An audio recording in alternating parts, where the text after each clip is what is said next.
بسم اللہ الرحمن الرحیم سورہ یونس۔ فلما أنجاهم إذا هم يبغون في الأرض بغير الحق يا أيها الناس إنما بغيكم على أنفسكم متاع الحياة الدنيا ثم إلينا مرجعكم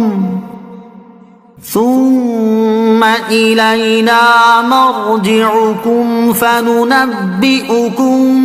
بما كنتم تعملون۔ ترجمہ: پھر جب اللہ انہیں بچا لیتا ہے تو اس وقت وہ زمین میں ناحق زیادتی کرنے لگتے ہیں۔ اے لوگو، تمہاری زیادتی صرف تمہارے ہی خلاف ہے۔ دنیا کی زندگی سے فائدہ اٹھا لو، پھر تمہیں ہماری طرف لوٹنا ہے تو اس وقت ہم تمہیں بتا دیں گے جو تم کیا کرتے تھے۔ فلما انجاہم، پھر جب اللہ انہیں بچا لیتا ہے، یعنی جب اللہ تعالیٰ طوفان کی موجوں میں پھنسے ہوئے اور اپنی ہلاکت کو یقینی جاننے والوں کو اس مصیبت سے بچا لیتا ہے تو اس وقت وہ زمین میں ناحق زیادتی کرنے لگتے ہیں اور اپنے وعدے کے خلاف کر کے کفر و معصیت میں مبتلا ہو جاتے ہیں۔ اللہ تعالیٰ فرماتا ہے، اے لوگو، تمہاری زیادتی کا وبال تمہاری طرف ہی لوٹے گا۔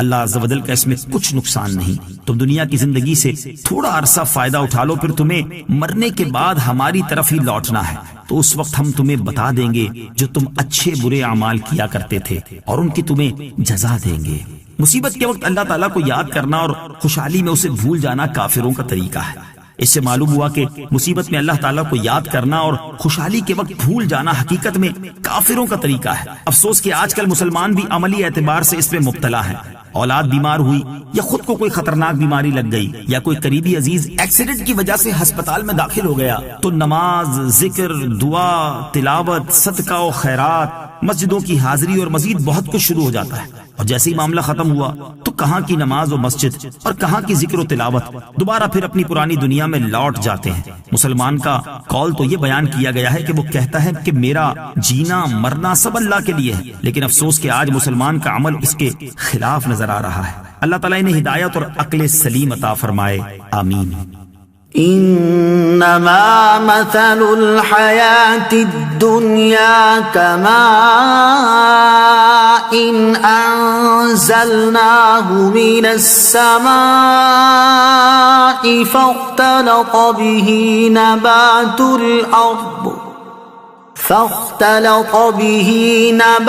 الأرض مما يأكل الناس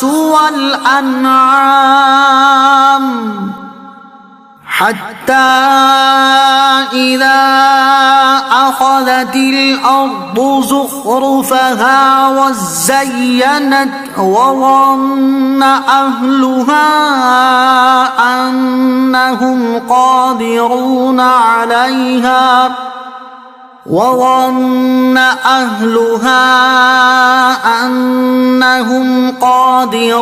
عليها أتاها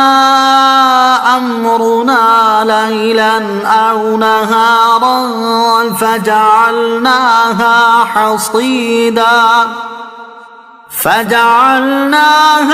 حصيدا كأن لم تغن بالأمس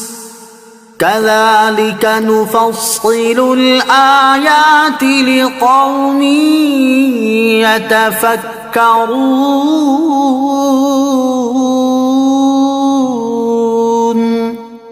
ترجمہ: دنیا کی زندگی کی مثال تو اس پانی جیسی ہے جسے ہم نے آسمان سے اتارا تو اس کے سبب زمین سے اگنے والی چیزیں گھنی ہو کر نکلی،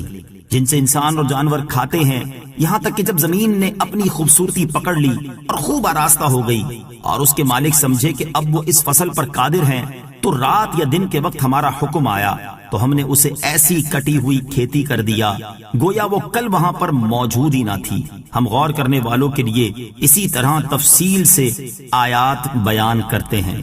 انما مثل الحیات الدنیا،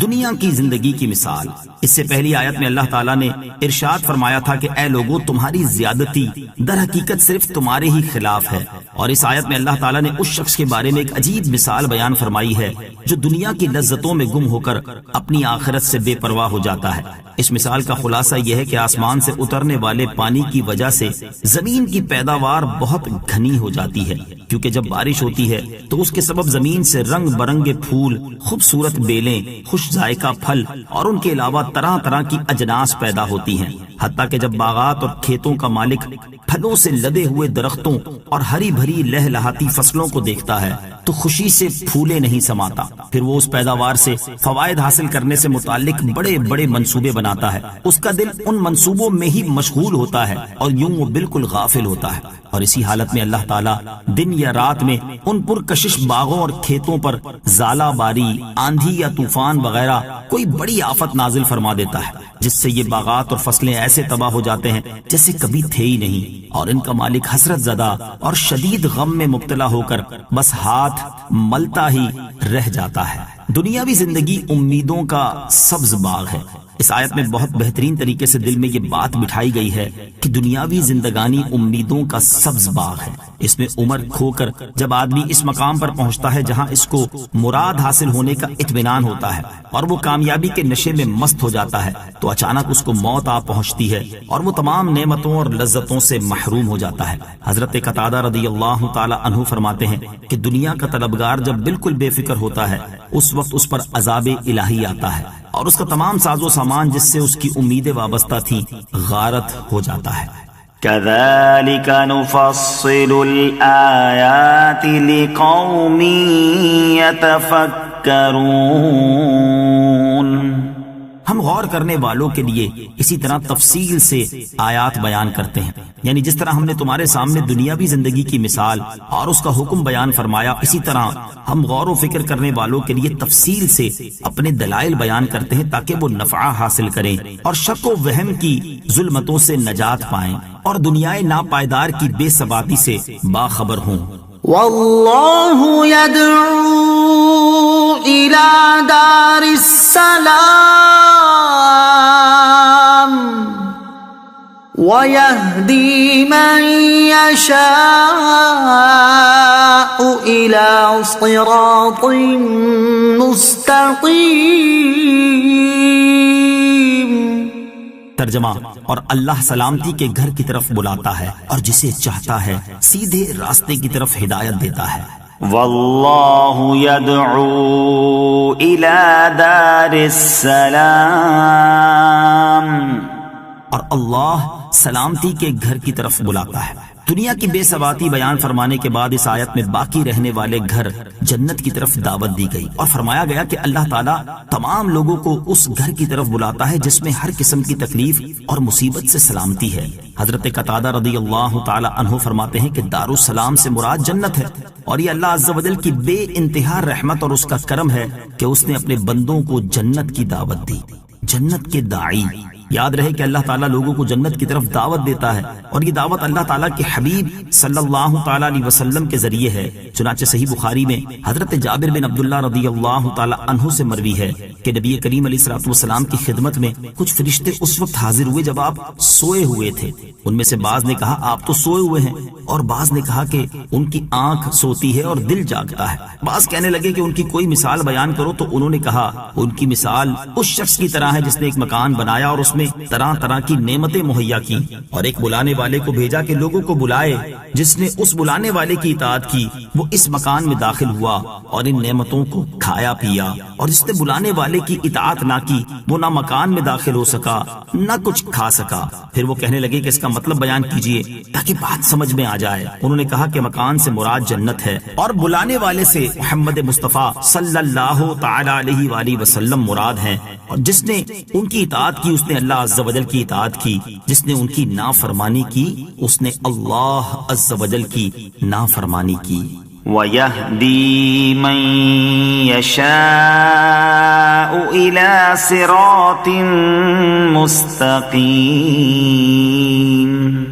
اور جسے چاہتا ہے سیدھے راستے کی طرف ہدایت دیتا ہے۔ اس آیت میں صراط مستقیم سے مراد دین اسلام ہے۔ آیت کے اس حصے سے معلوم ہوا کہ اللہ تعالیٰ کی دعوت تو عام ہے کہ سب کو بلایا جا رہا ہے، مگر اس کی ہدایت خاص ہے کہ وہ کسی کسی کو ملتی ہے۔ للذین احسنوا الحسنى وزیادہ ولا يرهق وجوههم قتر ولا ذلة أولئك أصحاب الجنة هم فيها خالدون۔ ترجمہ، بھلائی کرنے والوں کے لیے بھلائی ہے اور اس سے بھی زیادہ ہے، اور ان کے منہ پر نہ سیاہی چھائی ہوگی اور نہ ذلت، یہی جنت والے ہیں، وہ اس میں ہمیشہ رہیں گے۔ للذین احسنوا الحسنى وزیادہ، بھلائی کرنے والوں کے لیے بھلائی ہے اور اس سے بھی زیادہ۔ بھلائی والوں سے اللہ عز و جل کے فرما بردار بندے مومنین مراد ہیں، اور یہ جو فرمایا کہ ان کے لیے بھلائی ہے، اس بھلائی سے جنت مراد ہے، اور اس پر زیادت سے مراد دیدار الہی ہے۔ احادیث سے بھی ثابت ہے کہ اس آیت میں زیادت سے مراد دیدار الہی ہے۔ چنانچہ حضرت صہیب رضی اللہ تعالیٰ عنہ سے روایت ہے، رسول اللہ صلی اللہ تعالیٰ علیہ وسلم نے ارشاد فرمایا، جنتیوں کے جنت میں داخل ہونے کے بعد اللہ تعالیٰ ان سے فرمائے گا، کیا تم چاہتے ہو کہ تم پر اور زیادہ عنایت کروں؟ وہ عرض کریں گے، یا رب عز و جل، کیا تو نے ہمارے چہرے سفید نہیں کیے؟ کیا تو نے ہمیں جنت میں داخل نہیں فرمایا؟ کیا تو نے ہمیں دوزخ سے نجات نہیں دی؟ حضور اقدس علیہ الصلوۃ والسلام نے فرمایا، پھر پردہ اٹھا دیا جائے گا تو دیدار الہی انہیں ہر نعمت سے زیادہ پیارا ہوگا۔ ایک روایت میں یہ اضافہ ہے کہ پھر آپ علیہ الصلوۃ والسلام نے یہ آیت تلاوت فرمائی، للذین احسنوا الحسنى وزیادہ۔ یہی روایت الفاظ کی کچھ تبدیلی کے ساتھ ترمذی، نسائی اور ابن ماجہ میں بھی موجود ہے۔ صحیح بخاری میں ہے کہ امام مجاہد کے علاوہ کے نزدیک آیت میں زیادت سے مراد اللہ تعالیٰ کا دیدار ہے۔ والذین کسبوا السیئات جزاء سیئۃ بمثلها وترهقهم ذلة ما لهم من اللہ من عاصم كأنما أغشيت وجوههم قطعا من الليل مظلما أولئك أصحاب النار هم فيها خالدون۔ ترجمہ، اور جنہوں نے برائیاں کمائیں تو برائی کا بدلہ اسی کے برابر ہے، اور ان پر ذلت چھائی ہوگی، انہیں اللہ سے بچانے والا کوئی نہ ہوگا، گویا ان کے چہروں کو اندھیری رات کے ٹکڑوں سے ڈھانپ دیا گیا ہے، وہی دوزخ والے ہیں، وہ اس میں ہمیشہ رہیں گے۔ والذین کسبوا السیئات، اور جنہوں نے برائیوں کی کمائی کی۔ اس سے پہلی آیت میں اللہ تعالیٰ نے مسلمانوں کے اخروی حالات اور انعامات بیان فرمایا، اور اس آیت میں اللہ تعالیٰ نے کفار کے 4 اخروی احوال بیان فرمائے ہیں۔ نمبر 1، جتنا گناہ ہوگا اتنی ہی سزا ملے گی۔ اس قید سے اس بات پر تنبیہ مقصود ہے کہ نیکی اور گناہ میں فرق ہے، کیونکہ نیکی کا ثواب 1 سے لے کر 700 گنا تک بلکہ اس سے بھی زیادہ بڑھایا جاتا ہے، اور یہ اللہ عز و جل کا فضل و کرم ہے، اور گناہ کی سزا اتنی ہی دی جاتی ہے جتنا گناہ ہو، اور یہ اللہ عز و جل کا عدل ہے۔ نمبر 2، ان پر ذلت چھائی ہوگی، اس میں ان کی توہین اور تحقیر کی طرف اشارہ ہے۔ نمبر 3، انہیں اللہ کے عذاب اور اس کی ناراضی سے بچانے والا کوئی نہ ہوگا۔ نمبر 4، گویا ان کے چہروں کو اندھیری رات کے ٹکڑوں سے ڈھانپ دیا گیا ہے، ان کی روح سیاہی کا یہ حال ہوگا، خدا کی پناہ۔ قیامت کے دن بعض مسلمانوں پر بھی عذاب الہی کے آثار ہوں گے۔ اس سے معلوم ہوا کہ قیامت کے دن مومن و کافر چہروں ہی سے معلوم ہو جائیں گے۔ رب عز و جل فرماتا ہے، یعرف المجرمون بسیماہم، مجرم اپنے چہروں سے پہچانے جائیں گے۔ اور فرماتا ہے، تبیض وجوہ وتسود وجوہ، کئی چہرے روشن ہوں گے اور کئی چہرے سیاہ ہوں گے۔ البتہ کئی مسلمان بھی ایسے ہوں گے جو قیامت کے دن اپنے عذاب کی علامات لیے ہوئے ہوں گے، جیسے پیشہ ور بھکاری کے منہ پر گوشت نہ ہوگا۔ مسلم شریف کی حدیث ہے، حضرت عبداللہ ابن عمر رضی اللہ تعالیٰ عنہ سے روایت ہے، رسول اللہ صلی اللہ تعالیٰ علیہ وسلم نے ارشاد فرمایا، آدمی سوال کرتا رہے گا یہاں تک کہ قیامت کے دن اس حال میں آئے گا کہ اس کے چہرے پر گوشت کا ٹکڑا نہ ہوگا۔ بیویوں میں انصاف نہ کرنے والے کی ایک کروٹ ٹیڑھی ہوگی۔ ترمذی شریف کی حدیث ہے، حضرت ابو ہریرہ رضی اللہ تعالیٰ عنہ سے روایت ہے، نبی کریم صلی اللہ تعالی علیہ وسلم نے ارشاد فرمایا، جب کسی کے پاس 2 بیویاں ہوں پھر ان میں انصاف نہ کرے تو وہ قیامت میں اس طرح آئے گا کہ اس کی ایک کروٹ ٹیڑھی ہوگی۔ زکوٰۃ ادا کرنے میں بخل کرنے والے پر گنجا سانپ مسلط ہوگا۔ بخاری شریف کی حدیث ہے، حضرت ابو ہریرہ رضی اللہ تعالیٰ عنہ سے روایت ہے، رسول اکرم علیہ الصلوۃ والسلام نے ارشاد فرمایا، جس کو اللہ تعالیٰ مال دے اور وہ اس کی زکوٰۃ ادا نہ کرے تو قیامت کے دن وہ مال گنجے سانپ کی صورت میں کر دیا جائے گا، جس کے سر پر 2 نشان ہوں گے۔ وہ سانپ اس کے گلے میں توق بنا کر ڈال دیا جائے گا، پھر اس کی بانچھیں پکڑے گا اور کہے گا کہ میں تیرا مال ہوں، میں تیرا خزانہ ہوں۔ اس کے بعد حضور پرنور علیہ الصلوۃ والسلام نے اس آیت کی تلاوت کی، ولا يحسبن الذين يبخلون بما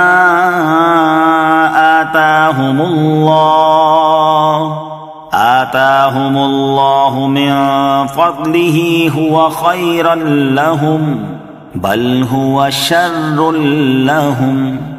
ترجمہ، اور جو لوگ اس چیز میں بخل کرتے ہیں جو اللہ نے انہیں اپنے فضل سے دی ہے وہ ہرگز اسے اپنے لیے اچھا نہ سمجھیں بلکہ یہ بخل ان کے لیے برا ہے۔ وَيَوْمَ نَحْشُرُهُمْ جَمِيعًا ثُمَّ نَقُولُ لِلَّذِينَ أَشْرَكُوا مَكَانَكُمْ أَنْتُمْ وَشُرَكَاؤُكُمْ فَزَيَّلْنَا بَيْنَهُمْ وَقَالَ شُرَكَاؤُهُمْ مَا كُنتُمْ إِيَّانَا تَعْبُدُونَ فَكَفَى بِاللَّهِ شَهِيدًا بَيْنَنَا وَبَيْنَكُمْ إِن كُنَّا عَنْ عِبَادَتِكُمْ لَغَافِلِينَ هُنَالِكَ تَبْلُو كُلُّ نَفْسٍ مَا أَسْلَفَتْ وَرُدُّوا إِلَى اللَّهِ مَوْلَاهُمُ الْحَقِّ وَضَلَّ عَنْهُمْ مَا كَانُوا يَفْتَرُونَ۔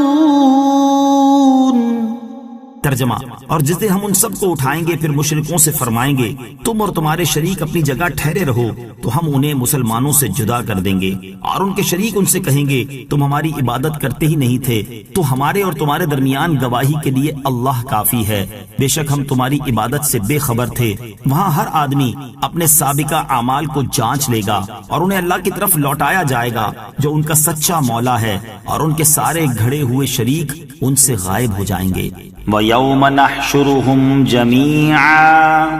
اور جس دن ہم ان سب کو اٹھائیں گے۔ اس آیت اور اس کے بعد والی آیت کا خلاصہ یہ ہے کہ اللہ تعالیٰ قیامت کے دن سب کو اٹھائے گا اور تمام مخلوق کو حساب کی جگہ میں اکٹھا فرمائے گا، پھر مشرکوں سے فرمائے گا کہ تم اور تمہارے شریک یعنی وہ بت جن کو تم پوجتے تھے اپنی جگہ ٹھہرے رہو۔ یوں اللہ تعالیٰ مشرکوں کو مسلمانوں سے جدا کر دے گا، اور جب مشرکوں سے سوال جواب ہوگا تو اس وقت ایک ساعت ایسی شدت کی آئے گی کہ بت اپنے پجاریوں کی پوجا کا انکار کر دیں گے، اور اللہ عز و جل کی قسم کھا کر کہیں گے کہ ہم نہ سنتے تھے، نہ دیکھتے تھے، نہ جانتے تھے، نہ سمجھتے تھے کہ تم ہمیں پوجتے ہو۔ اس پر بت پرست کہیں گے کہ اللہ عز و جل کی قسم ہم تمہیں کو پوجتے تھے، تو بت کہیں گے اللہ تعالیٰ جانتا ہے کہ تم ہمیں پوجتے تھے یا نہیں، ہم بہرحال تمہاری عبادت سے بے خبر تھے۔ اس آیت سے معلوم ہوا کہ قیامت کے دن اللہ تعالیٰ بتوں کو قوت گویائی دے گا اور وہ اپنے پجاریوں کی مخالفت کریں گے۔ هنالك تبلو كل نفس ما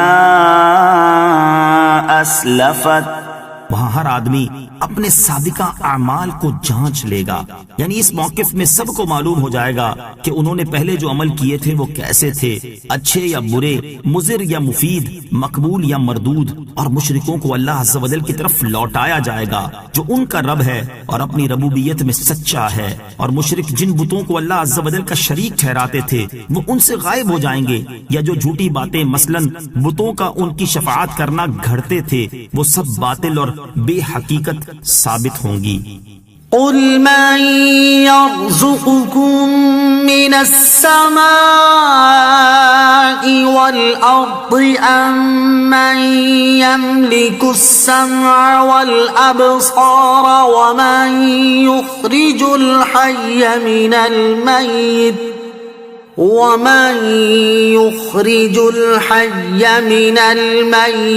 ويخرج الميت من الحي ومن يدبر الأمر فسيقولون الله فقل أفلا تتقون فذلكم الله ربكم الحق فماذا بعد الحق إلا الضلال فأنا تصرفون۔ ترجمہ، تم فرماؤ آسمان اور زمین سے تمہیں کون روزی دیتا ہے، یا کان اور آنکھوں کا مالک کون ہے، اور زندہ کو مردے سے اور مردے کو زندہ سے کون نکالتا ہے، اور کون تمام کاموں کی تدبیر کرتا ہے؟ تو اب کہیں گے اللہ۔ تو تم فرماؤ تو تم ڈرتے کیوں نہیں؟ تو یہ اللہ ہے جو تمہارا سچا رب ہے، پھر حق کے بعد گمراہی کے سوا اور کیا ہے؟ پھر تم کہاں پھیرے جاتے ہو؟ قل،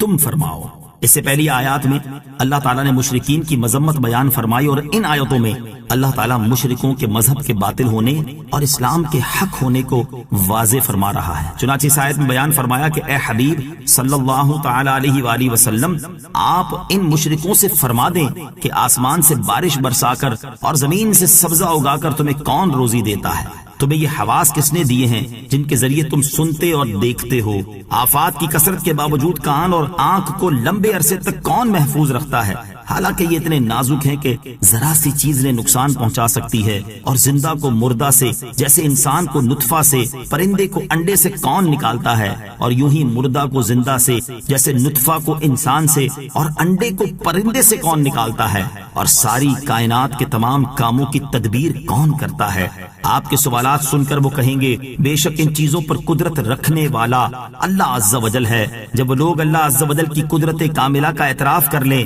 تو اے حبیب صلی اللہ تعالی علیہ وآلہ وسلم تم ان سے فرماؤ، جب تم اللہ عز و جل کی ربوبیت کا اعتراف کرتے ہو تو بتوں کو عبادت میں اس کا شریک ٹھہرانے سے اور اللہ عز و جل کے عذاب سے ڈرتے کیوں نہیں؟ حالانکہ یہ بت نہ نفع دے سکتے ہیں نہ نقصان پہنچا سکتے ہیں، اور نہ ان امور میں سے کسی پر کوئی قدرت رکھتے ہیں، بلکہ الٹا ان کی عبادت تمہارا بیڑا غرق کر دے گی کہ شرک کے مرتکب ہونے کی وجہ سے ہمیشہ کے لیے جہنم میں جاؤ گے۔ فذلكم اللہ، تو یہ اللہ ہے، یعنی جو ان چیزوں کو سر انجام دیتا ہے اور آسمان و زمین، زندگی و موت سب کا مالک ہے اور رزق و عطا پر قدرت رکھتا ہے۔ وہی اللہ عز و جل تمہارا سچا رب ہے، وہی عبادت کا مستحق ہے، نہ کہ یہ ناکارہ خود ساختہ بناوٹی بت۔ اور جب ایسے واضح اور قطعی دلائل سے ثابت ہو گیا کہ عبادت کا مستحق صرف اللہ عز و جل ہے تو اس کے ماں سوا سب معبود باطل محض ہیں، اور جب تم نے اس کی قدرت کو پہچان لیا اور اس کی کارسازی کا اعتراف کر لیا تو پھر تم حق قبول کرنے سے کیوں اعراض کر رہے ہو؟ كذلك حقت كلمة ربك على الذين فسقوا أنهم لا يؤمنون۔ ترجمہ، یوں ہی نافرمانوں پر تیرے رب کے یہ کلمات ثابت ہو چکے کہ وہ ایمان نہیں لائیں گے۔ كذلك حقت، یوں ہی ثابت ہو چکے، یعنی جس طرح یہ مشرکین حق سے گمراہی کی طرف پھیر دیے گئے، اسی طرح اللہ تعالیٰ کے علم ازلی میں اس کا جو حکم اور قضا تھی وہ ان لوگوں پر ثابت ہو چکی جنہوں نے اپنے رب عز و جل کی اطاعت کی بجائے اس کی نافرمانی کی اور اس سے کفر کیا۔ یہ لوگ اللہ عز و جل کی وحدانیت کی تصدیق کریں گے، نہ اس کے رسول علیہ الصلوۃ والسلام کی تصدیق کریں گے۔ یاد رہے کہ اس آیت میں رب کی بات سے مراد تقدیر الہی ہے، یعنی تقدیر میں لکھا ہوا ہے کہ وہ ایمان نہیں لائیں گے، یا اللہ تعالیٰ کا یہ فرمان لَأَمْلَأَنَّ جَهَنَّمَ، یعنی ہم ان سے دوزخ بھریں گے۔ قل هل من شركائكم من يبدأ الخلق ثم يعيده قل اللہ یبدأ الخلق ثم یعیدہ فأنا تؤفکون۔ ترجمہ، تم فرماؤ کیا تمہارے شریکوں میں کوئی ایسا ہے جو پہلے مخلوق کو بنائے پھر ختم کر کے دوبارہ بنا دے؟ تم فرما دو اللہ پہلے بناتا ہے پھر ختم کرنے کے بعد دوبارہ بنا دے گا، تو تم کہاں اوندھے جا رہے ہو؟ کل، تم فرماؤ۔ اس آیت میں توحید کی حقیقت اور شرک کے بطلان پر ایک اور دلیل بیان کی گئی ہے، اور یہ دلیل یوں دی گئی ہے کہ اے حبیب صلی اللہ تعالی علیہ وآلہ وسلم، آپ ان مشرکین سے فرما دیں کیا وہ بدھ جنہیں تم معبود مانتے ہو ان میں کوئی ایسا ہے جس میں یہ قدرت ہو کہ وہ بغیر کوئی مثال دیکھے خود ہی مخلوق کو پیدا بھی کر لیتا ہو اور پھر موت کے بعد انہیں پہلے ہی کی طرح دوبارہ بنا بھی دے؟ اس کا جواب ظاہر ہے کہ ایسا کوئی نہیں، کیونکہ مشرکین بھی یہ جانتے ہیں کہ پیدا کرنے والا اللہ عز و جل ہی ہے، اور بتوں میں پیدا کرنے کی قوت و قدرت ہرگز نہیں ہے۔ تو فرمایا گیا کہ جب بت کچھ نہیں کر سکتے اور اللہ عز و جل سب کچھ کر سکتا ہے، اور وہ پہلی مرتبہ بنانے پر اور فنا کے بعد دوبارہ بنانے پر بھی قادر ہے، تو تم کہاں الٹے پھرے جا رہے ہو؟ اور ایسی روشن دلیلیں قائم ہونے کے بعد راہ راست سے کیوں منحرف ہوتے ہو؟ قل هل من شركائكم من يهدي إلى الحق قل الله يهدي للحق أفمن يهدي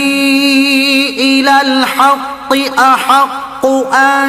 يتبع أمن لا يهدي إلا أن يهدى فما لكم كيف تحكمون۔ ترجمہ، تم فرماؤ تمہارے شریکوں میں کوئی ایسا ہے جو حق کی طرف رہنمائی کرے؟ تم فرماؤ اللہ حق کی طرف ہدایت دیتا ہے، تو کیا جو حق کا راستہ دکھائے وہ اس کا حقدار ہے کہ اس کی پیروی کی جائے، یا وہ بت جسے خود راستہ دکھائی نہ دے جب تک اسے راستہ دکھا نہ دیا جائے تو تمہیں کیا ہوا؟ تم کیسا فیصلہ کرتے ہو؟ قل، تم فرماؤ، یعنی اے حبیب صلی اللہ تعالی علیہ وآلہ وسلم آپ فرما دیں کہ تمہارے شریکوں میں کوئی ایسا ہے جو حجتیں اور دلائل قائم کر کے، رسول بھیج کر، کتابیں نازل فرما کر اور مکلفین کو عقل و نظر عطا فرما کر حق کی طرف رہنمائی کرے؟ اس کا واضح جواب یہ ہے کہ ایسا کوئی نہیں۔ تو اے حبیب صلی اللہ تعالی علیہ وآلہ وسلم تم فرماؤ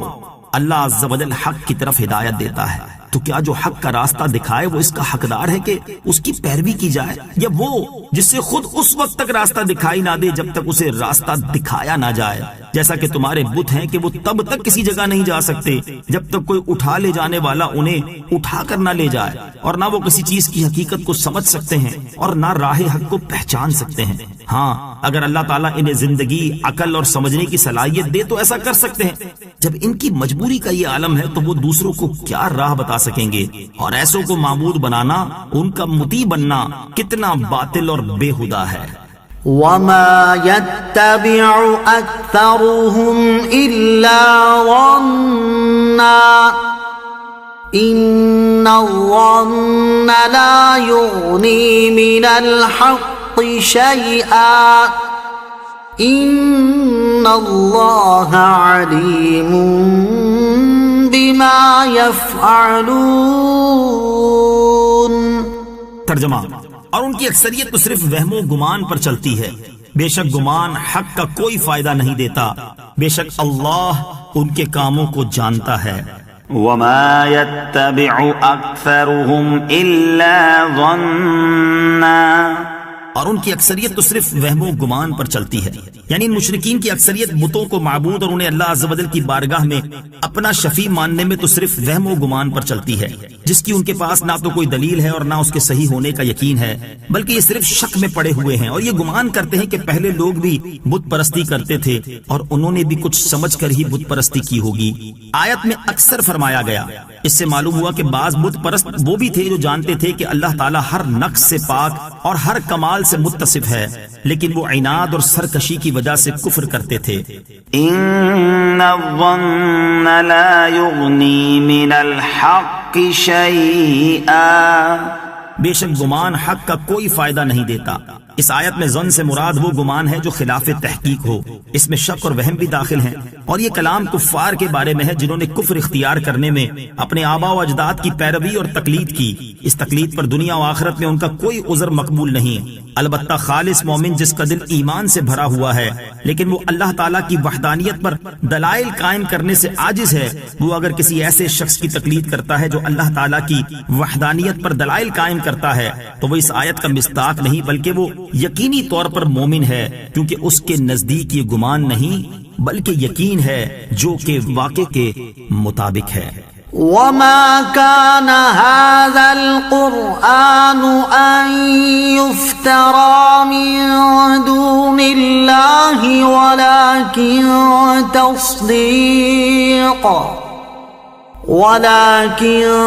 تصديق الذي بين يديه وتفصيل الكتاب لا ريب فيه من رب العالمين۔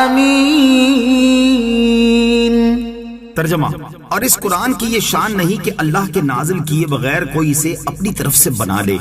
ہاں یہ اپنے سے پہلی کتابوں کی تصدیق ہے اور لوح محفوظ کی تفصیل ہے، اس میں کوئی شک نہیں ہے، یہ رب العالمین کی طرف سے ہے۔ وما كان هذا القرآن،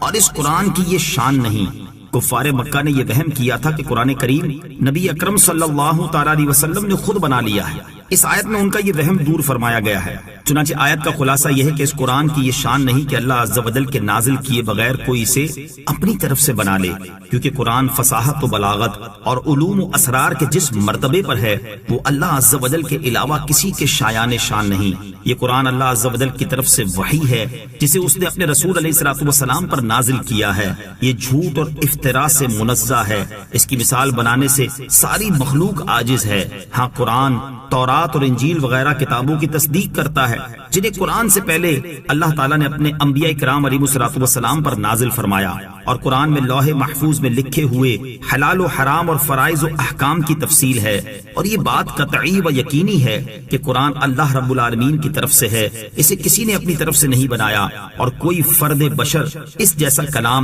پیش ہی نہیں کر سکتا۔ وتفصیل الکتاب،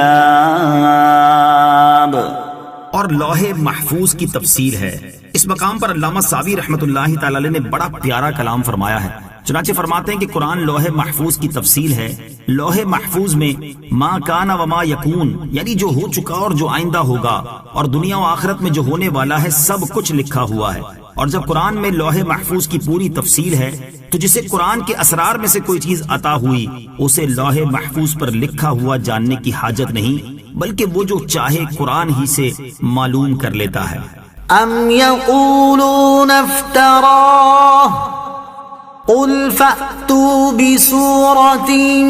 مثله وادعوا من استطعتم من دون الله إن كنتم صادقين۔ ترجمہ، کیا وہ یہ کہتے ہیں کہ اس نبی نے اسے خود ہی بنا لیا ہے؟ تم فرماؤ تو تم بھی اس جیسی کوئی ایک صورت لے آؤ اور اللہ کے سوا جو تمہیں مل سکیں سب کو بلا لاؤ اگر تم سچے ہو۔ ام یقولون، کیا وہ یہ کہتے ہیں؟ یہاں کافروں کی اسی بات کا جواب دیا گیا ہے کہ کیا کفار یہ سمجھتے اور کہتے ہیں کہ رسول اللہ صلی اللہ علیہ وسلم نے قرآن خود ہی بنا لیا ہے اور یہ اللہ عز و جل کا کلام نہیں؟ اے حبیب صلی اللہ علیہ وسلم، تم ان سے فرما دو اگر تمہارا یہی خیال ہے تو تم بھی عربی ہو، فصاحت و بلاغت کے دعوے دار ہو، دنیا میں کوئی انسان ایسا نہیں جس کے کلام کے مقابل کلام بنانے کو تم ناممکن سمجھتے ہو، لہٰذا اگر تمہارے گمان میں یہ انسانی کلام ہے تو تم بھی اس جیسی کوئی ایک صورت لے آؤ اور اللہ عز و جل کے سوا جو تمہیں مل سکیں سب کو بلا لاؤ اور ان سے مددیں لو اور سب مل کر قرآن جیسی ایک صورت تو بنا کر دکھاؤ۔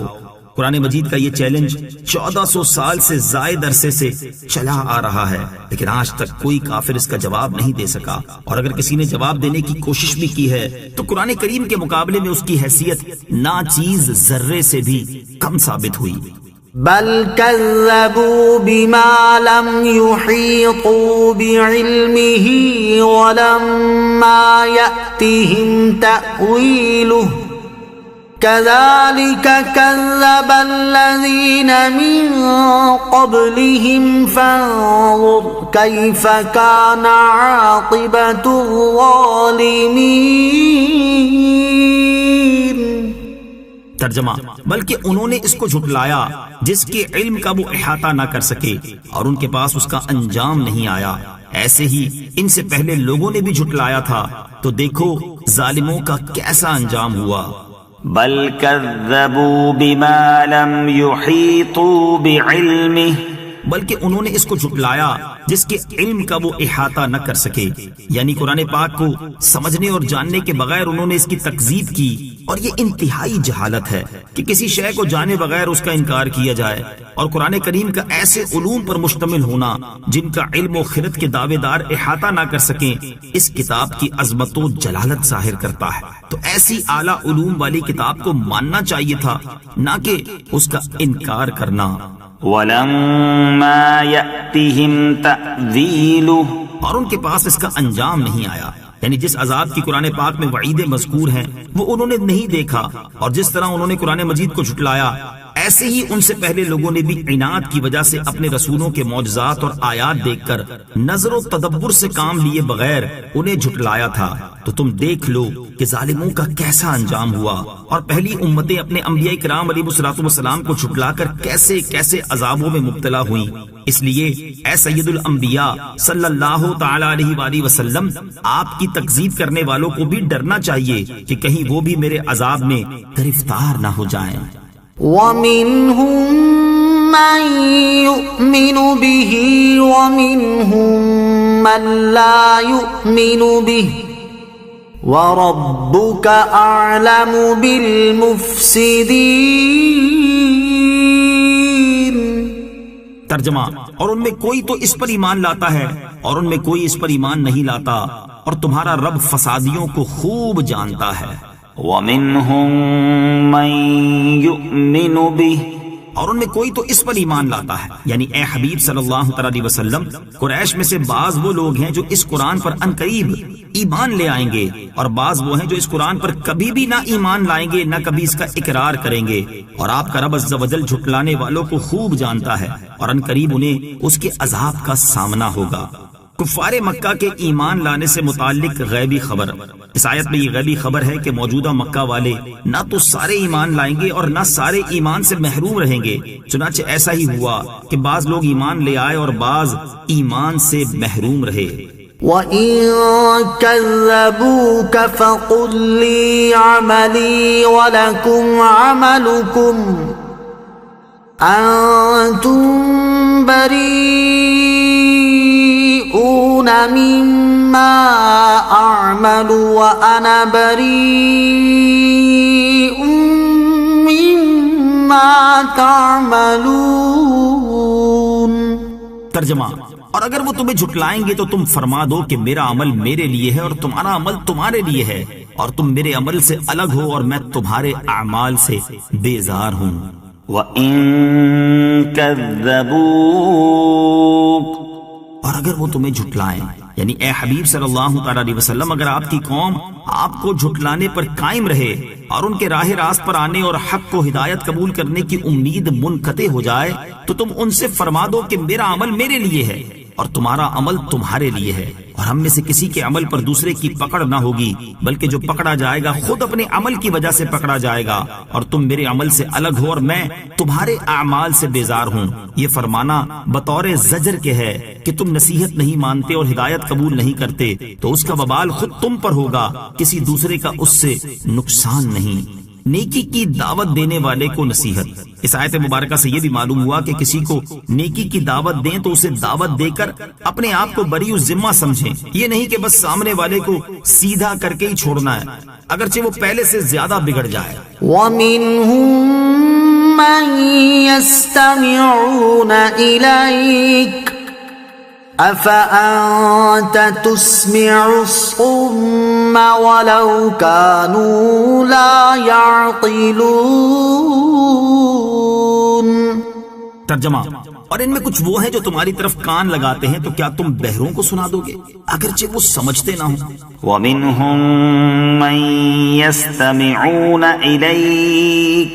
اور ان میں کچھ وہ ہیں جو تمہاری طرف کان لگاتے ہیں، یعنی ان مشرکین میں سے بعض ایسے ہیں جو اپنے ظاہری کانوں کے ساتھ سننے کے لیے جھکتے ہیں اور آپ علیہ الصلوۃ والسلام سے قرآن پاک اور دین کے احکام سنتے ہیں، لیکن آپ سے شدید بغض اور عداوت کی وجہ سے یہ سننا انہیں کوئی فائدہ نہیں دیتا۔ تو جس طرح آپ بہرے کو نہیں سنا سکتے، اس طرح اسے بھی نہیں سنا سکتے جس کے دل کو اللہ تعالیٰ نے سننے سے بہرا کر دیا ہے، اور جو کچھ یہ سنتے ہیں اس سے نفع اٹھانے سے اللہ تعالیٰ نے ان کے دلوں کو پھیر دیا اور اسے قبول کرنے کی توفیق سے محروم کر دیا ہے، اور جب وہ سن کر عمل نہیں کرتے تو وہ جاہلوں کی مانند ہیں۔ آیت وَمِنْهُمْ مَنْ يَسْتَمِعُونَ سے حاصل ہونے والی معلومات۔ اس آیت سے 3 چیزیں معلوم ہوئی۔ نمبر 1، بغض و عناد کی وجہ سے آدمی کا دل اندھا بہرا ہو جاتا ہے، اس لیے وہ سامنے والے کی بات نہیں مانتا۔ نمبر 2، کسی سے بات منوانی ہو تو پہلے اس کے دل میں اپنے لیے نرم گوشہ پیدا کرنا چاہیے۔ نمبر 3، علم ہونے کے باوجود عمل نہ کرنے والا اللہ عز و جل کے نزدیک جاہل ہی کے حکم میں ہے۔ وَمِنْهُمْ مَنْ يَنظُرُ إِلَيْكَ أَفَأَنْتَ تَهْدِي الْعُمْيَ وَلَوْ كَانُوا لَا يُبْصِرُونَ۔ ترجمہ، اور ان میں کوئی تمہاری طرف دیکھتا ہے تو کیا تم اندھوں کو راستہ دکھا دو گے اگرچہ وہ دیکھتے ہی نہ ہوں؟ وَمِنْهُمْ مَنْ يَنظُرُ إِلَيْكَ اور ان میں کوئی تمہاری طرف دیکھتا ہے۔ اس آیت کا خلاصہ یہ ہے کہ اے حبیب صلی اللہ تعالی علیہ وآلہ وسلم، ان مشرکین میں سے بعض ایسے ہیں کہ جو تمہاری طرف اپنی ظاہری آنکھوں سے دیکھتے ہیں،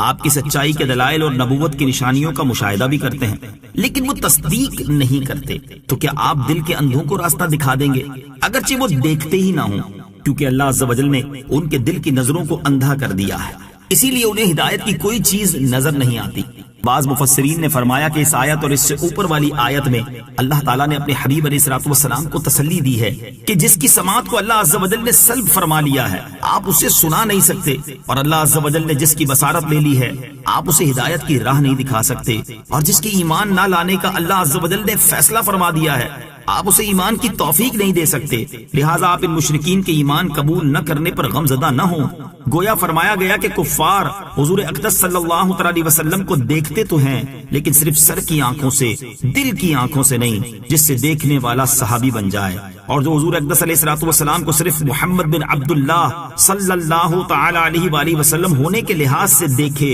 وہ محروم ازلی ہے، اور جو محمد الرسول اللہ صلی اللہ علیہ وسلم ہونے کے لحاظ سے دیکھے وہ جنتی ہے۔ اس لیے ان دیکھنے والوں کو اللہ تعالیٰ نے اندھا فرمایا، یعنی دل کے اندھے جنہیں ہدایت نہ نصیب ہو سکے۔ اس سے معلوم ہوا کہ جمال مصطفیٰ دیکھنے والی نگاہ اور ہوتی ہے، اور وہ آنکھ وہ ہے جس سے حضرت ابوبکر و عمر اور صحابہ کرام رضی اللہ تعالی عنہم نے دیکھا ہے۔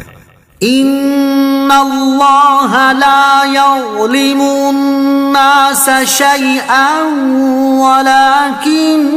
الناس انفسهم یظلمون۔ ترجمہ، بے شک اللہ لوگوں پر کوئی ظلم نہیں کرتا، ہاں لوگ ہی اپنی جانوں پر ظلم کرتے ہیں۔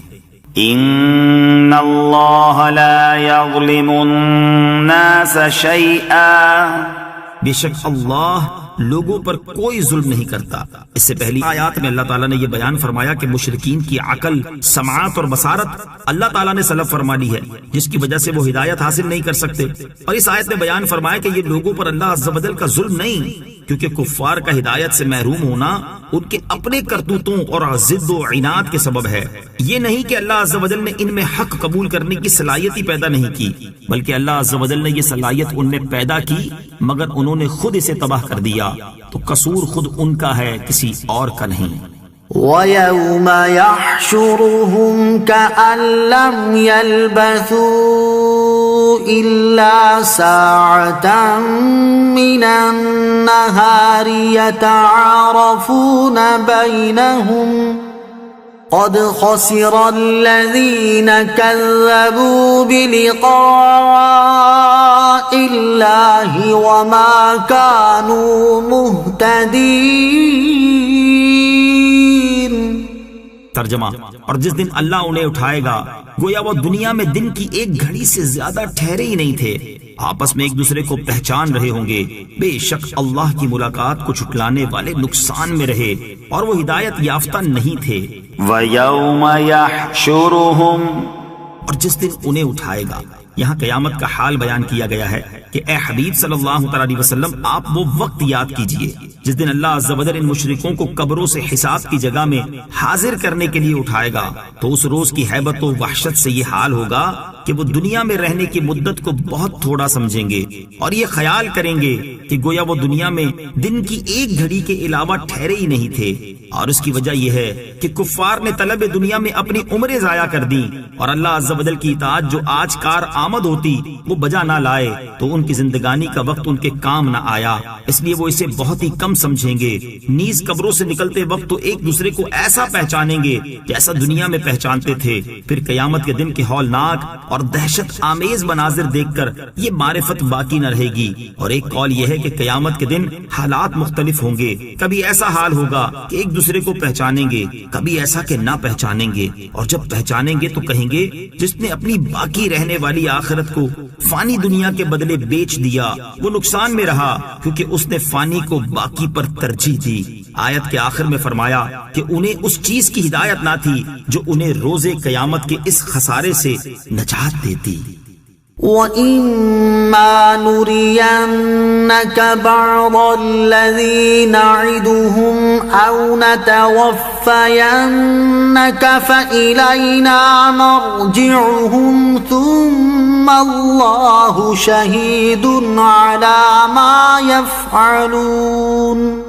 ترجمہ، اور ہم تمہیں اس چیز کا کچھ حصہ دکھا دیں جس کا ہم ان سے وعدہ کر رہے ہیں، یا ہم تمہیں پہلے ہی اپنے پاس بلا لیں، بہرحال انہیں ہماری طرف ہی لوٹ کر آنا ہے، پھر اللہ ان کے کاموں پر گواہ ہے۔ وَإِمَّا نُرِيَنَّكَ، اور ہم تمہیں دکھا دیں، فرمایا کہ اے حبیب صلی اللہ علیہ وسلم جس عذاب کا ہم نے کفار سے وعدہ کیا ہے اگر اس کا کچھ حصہ آپ کو دنیا میں ہی دکھا دیں تو وہ ملاحظہ کیجئے، اور اگر دنیا میں وہ عذاب دکھانے سے پہلے ہم آپ کو اپنے پاس بلا لیں تو ان قریب آخرت میں آپ ان کے عذاب کو دیکھ لیں گے، کیونکہ آخرت میں انہیں بہرحال ہماری طرف لوٹ کر آنا ہے، اور کفار دنیا میں جو اعمال کرتے ہیں اللہ عز و جل ان پر گواہ ہے، اور قیامت کے دن وہ انہیں ان کے اعمال کا بدلہ دے گا۔ اس آیت سے ثابت ہوا کہ اللہ تعالیٰ اپنے رسول علیہ الصلوۃ والسلام کو کافروں کے بہت سے عذاب اور ان کی ذلت و رسوائیاں آپ کی حیات دنیا ہی میں دکھائے گا، چنانچہ بدر وغیرہ میں ذلت و رسوائیاں دکھائی گئیں، اور جو عذاب کافروں کے لیے کفر و تکذیب کی وجہ سے آخرت میں مقرر فرمایا ہے وہ آخرت میں دکھائے گا۔ وَلِكُلِّ أُمَّةٍ رَّسُولٌ فَإِذَا جَاءَ رَسُولُهُمْ قُضِيَ بَيْنَهُم بِالْقِسْطِ وَهُمْ لَا يُظْلَمُونَ۔ ترجمہ، اور ہر امت کے لیے ایک رسول ہوا ہے، تو جب ان کا رسول ان کے پاس تشریف لاتا تو ان کے درمیان انصاف کے ساتھ فیصلہ کر دیا جاتا اور ان پر کوئی ظلم نہیں کیا جاتا ہے۔ وَلِكُلِّ أُمَّةٍ رَّسُولٌ، اور ہر امت کے لیے ایک رسول ہوا ہے۔ اس آیت سے پہلے اللہ تعالیٰ نے رسول اکرم علیہ الصلوۃ والسلام کے ساتھ کفار قریش کی مخالفت کا حال بیان فرمایا تھا، اور اس آیت میں یہ بیان فرمایا کہ ہر نبی علیہ الصلوۃ والسلام کے ساتھ اس کی قوم ایسا ہی معاملہ کرتی تھی۔ قُضِيَ بَيْنَهُم بِالْقِسْطِ، ان کے درمیان انصاف کے ساتھ فیصلہ کر دیا جاتا۔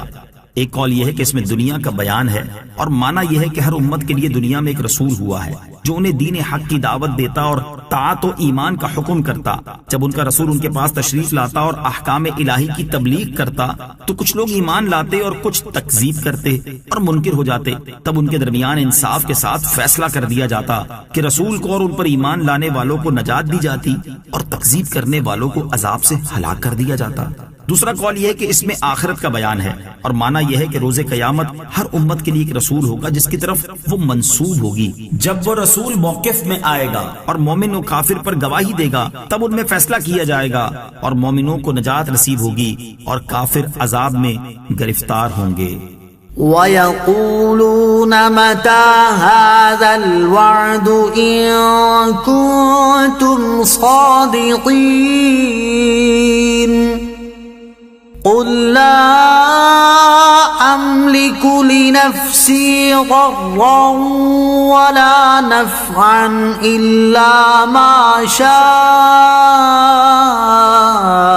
اللَّهُ لِكُلِّ أُمَّةٍ أَجَلٌ إِذَا جَاءَ أَجَلُهُمْ فَلَا يَسْتَأْخِرُونَ سَاعَةً وَلَا يَسْتَقْدِمُونَ۔ ترجمہ، اور کہتے ہیں اگر تم سچے ہو تو یہ وعدہ کب آئے گا؟ تم فرماؤ میں اپنی جان کے لیے نقصان اور نفع کا اتنا ہی مالک ہوں جتنا اللہ چاہے۔ ہر گروہ کے لیے ایک مدت ہے، تو جب وہ مدت آ جائے گی تو وہ لوگ ایک گھڑی نہ تو اس سے پیچھے ہٹ سکیں گے اور نہ آگے ہو سکیں گے۔ وَيَقُولُونَ، اور کہتے ہیں جب نبی اکرم علیہ الصلوۃ والسلام نے کفار کو عذاب نازل ہونے سے ڈرایا اور ایک عرصہ گزرنے کے باوجود عذاب نہ آیا تو اس وقت کفار نے کہا کہ اگر تم سچے ہو تو یہ عذاب کا وعدہ کب آئے گا؟ قُل لَّا أَمْلِكُ لِنَفْسِي ضَرًّا وَلَا نَفْعًا إِلَّا مَا شَاءَ اللَّهُ۔ تم فرماؤ میں اپنی جان کے لیے نقصان اور نفع کا اتنا ہی مالک ہوں جتنا اللہ چاہے۔ اس آیت میں کفار کے اس قول اگر تم سچے ہو تو یہ وعدہ کب آئے گا کا جواب دیا گیا ہے، اور اس کا خلاصہ یہ ہے کہ دشمنوں پر عذاب نازل کرنے اور دوستوں کے لیے مدد ظاہر کرنے کی قدرت اور اختیار صرف اللہ تعالیٰ کو ہے، اور اللہ تعالیٰ نے اس وعدے اور وعید کو پورا کرنے کے لیے ایک وقت معین کر دیا ہے، اور اس وقت کا تعین اللہ تعالیٰ کی مشیت پر موقوف ہے، اور جب وہ وقت آ جائے گا تو وہ وعدہ بہر صورت پورا ہوگا۔ اس آیت میں جو یہ فرمایا گیا کہ اے حبیب علیہ الصلوۃ والسلام آپ فرما دے کہ میں اپنی جان کے لیے نقصان اور نفع کا اتنا ہی مالک ہوں جتنا اللہ چاہے، اس سے مراد یہ ہے کہ اللہ تعالیٰ کے قادر کیے بغیر میں اپنی جان پر بھی کسی نفع و نقصان کا اختیار نہیں رکھتا، البتہ اللہ تعالیٰ جس چیز کا چاہے مجھے مالک و قادر بنا دیتا ہے۔ نبی کریم علیہ الصلوۃ والسلام کو نفع و نقصان کا اختیار ملا ہے۔ بکثرت آیات اور احادیث سے ثابت ہے کہ اللہ تعالیٰ نے نفع و نقصان آپ علیہ الصلوۃ والسلام کی قدرت اور اختیار میں دیا ہے، جیسے ایک مقام پر اللہ تعالیٰ ارشاد فرماتا ہے أغناهم الله ورسوله من فضله۔ ترجمہ، اور اس کے رسول نے انہیں اپنے فضل سے غنی کر دیا۔ اس سے معلوم ہوا کہ نبی کریم علیہ الصلوۃ والسلام بھی لوگوں کو غنی اور مالدار بناتے ہیں، اور دوسروں کو غنی وہی کر سکتا ہے جسے غنی کرنے کی قدرت اور اختیار حاصل ہو۔ ایک اور مقام پر ارشاد فرمایا وَلَوْ أَنَّهُمْ رَضُوا مَا آتَاهُمُ اللَّهُ وَرَسُولُهُ وَقَالُوا حَسْبُنَا اللَّهُ سَيُؤْتِينَا اللَّهُ مِن فَضْلِهِ وَرَسُولُهُ إِنَّا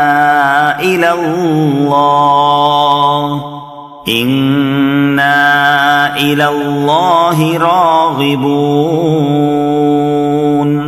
ترجمہ، اور کیا اچھا ہوتا اگر وہ اس پر راضی ہو جاتے جو اللہ اور اس کے رسول نے انہیں عطا فرمایا، اور کہتے کہ ہمیں اللہ کافی ہے، ان قریب اللہ اور اس کا رسول ہمیں اپنے فضل سے اور زیادہ عطا فرمائیں گے، بے شک ہم اللہ ہی کی طرف رغبت رکھنے والے ہیں۔ اس سے معلوم ہوا کہ رسول کریم علیہ الصلوۃ والسلام نے دیا بھی ہے اور دیں گے بھی، اور دیتا وہی ہے جس کے پاس خود ہو۔ صحیح بخاری میں ہے، دو عالم کے مالک و مختار صلی اللہ تعالی علیہ وسلم نے ارشاد فرمایا وَإِنَّمَا أَنَا قَاسِمٌ وَاللَّهُ يُعْطِي، بے شک میں تقسیم کرنے والا ہوں جبکہ اللہ عز و جل عطا کرتا ہے۔ اس سے معلوم ہوا کہ جو چیز جب بھی جس کو اللہ تعالیٰ دیتا ہے وہ حضور پرنور علیہ الصلوۃ والسلام کی تقسیم سے ہی ملتی ہے، اور اس حدیث پاک میں اللہ تعالیٰ کے دینے اور سید المرسلین علیہ الصلوۃ والسلام کے تقسیم فرمانے کو کسی قید کے بغیر بیان فرمایا گیا ہے کہ نہ زمانے کی قید ہے، نہ چیز اور نہ لینے والے کی قید ہے۔ اس سے معلوم ہوا سید المرسلین علیہ الصلوۃ والسلام کا دینا کسی زمانے، چیز اور لینے والے کے ساتھ خاص نہیں، بلکہ وہ اللہ تعالیٰ کے دیے ہوئے میں سے ہر زمانے میں جو چیز جسے جو چاہیں عطا فرماتے ہیں۔ نیز بکثرت احادیث سے ثابت ہے کہ آپ نے دین اسلام کو دل سے ماننے والوں اور اس کی حمایت کرنے والوں کو نفع پہنچایا، اور آئندہ بھی پہنچائیں گے، جیسے حضرت ربیعہ رضی اللہ تعالیٰ عنہ کو جنت عطا فرمانا، حضرت جابر رضی اللہ تعالیٰ عنہ کے گھر تھوڑے سے آٹے اور گوشت میں لعاب دہن ڈال کر سینکڑوں لوگوں کو کھلا دینا، غزوہ بدر میں حضرت ابو ذر رضی اللہ تعالیٰ عنہ کی آنکھ زخمی ہونے پر اسے صحیح کر دینا، غزوہ احد کے موقع پر حضرت قتادہ رضی اللہ تعالیٰ عنہ کی تیر لگنے سے آنکھ نکل جانے پر ان کی آنکھ درست کر دینا، حضرت علی المرتضیٰ رضی اللہ تعالیٰ عنہ کے لیے سورج کو واپس لوٹا کر گئے ہوئے دن کو عصر کر دینا، غزوہ خیبر کے موقع پر آپ کرم اللہ تعالی وجہ الکریم کو ہونے والی آشوب چشم کی بیماری دور کر دینا، ایک غزوے کے موقع پر 1500 صحابہ کرام رضی اللہ تعالیٰ عنہ کو انگلیوں سے پانی کے چشمے جاری کر کے سیراب کر دینا، اسی طرح وصال ظاہری کے بعد حضرت بلال بن حارث مزنی رضی اللہ تعالیٰ عنہ کے سرکار دو عالم علیہ الصلوۃ والسلام کے مزار اقدس پر حاضر ہو کر بارش کی دعا کرنے کی عرض پر بارش ہونے کی خوشخبری دینا، مزار اقدس پر حاضر ہو کر مغفرت طلب کرنے والے اعرابی کو مغفرت ہو جانے کی بشارت دینا، قیامت کے انتہائی سخت لمحات میں امتوں کا حساب شروع کروا کر اولین و آخرین تمام انسانوں، جنوں اور حیوانوں کی مدد کرنا، گناہگار امتیوں کی شفاعت کرنا، حوض کوثر پر پیاسے امتیوں کو سیراب کرنا، میزان عمل پر گناہگار امتیوں کے اعمال کے وزن کو بڑھانا اور پل صراط پر کھڑے ہو کر اپنے امتیوں کی سلامتی کی دعائیں مانگنا، یہ سب تاجدار رسالت علیہ الصلوۃ والسلام کے نفع پہنچانے کی واضح مثالیں ہیں، اور جس طرح آپ نے دین اسلام کے حامیوں کو نفع پہنچایا ہے، اسی طرح اسلام کے دشمنوں کو نقصان بھی پہنچایا ہے۔